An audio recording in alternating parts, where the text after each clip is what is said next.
I wanted to do a little video about Teletech. This is more or less a continuation of the last video that I did, which was Kalispell and depression. And since I've put that video up, it's gotten a little over 6,000 views in just under a week. And I've received a number of emails and private messages from former and current Teletech employees. And the current employees, some of them had asked me what can they do to improve their working conditions at Teletech. And really the only thing that I can see that would even have any chance of improving their conditions there would be for the employees who work there to unionize. And from some of the research that I've done, I did come across one union which does cover call center employees. And the name of that union is the Communications Workers of America.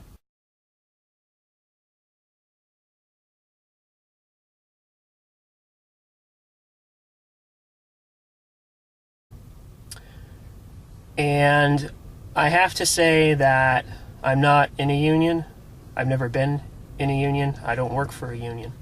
So, but I see the benefits of being in one. I've known people that have been in them, and they tend to have far better working conditions and benefits and pay than those people that aren't in a union.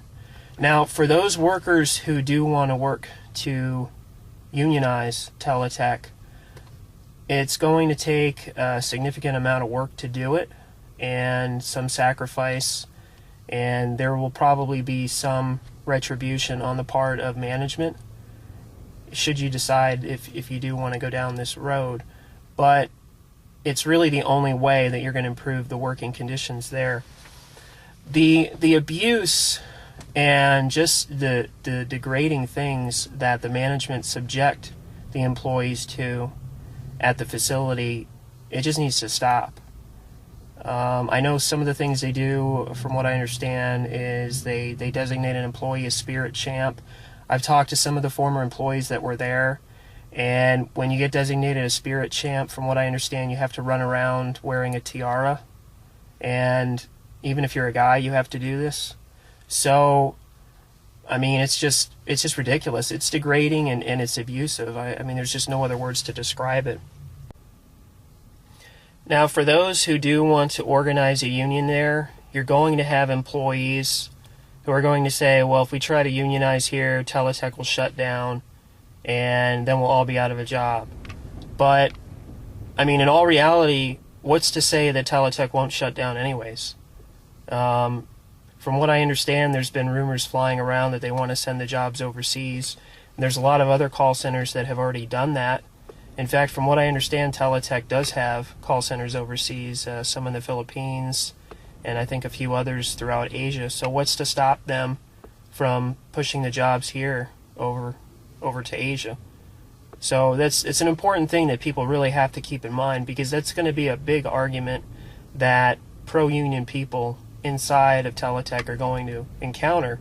But that basically sums up this video. If anybody has any questions or comments about the video, feel free to send me an email. I'll have my email address on my blog and also on this page. And then you can also send me a private message through YouTube, as a number of other people already have.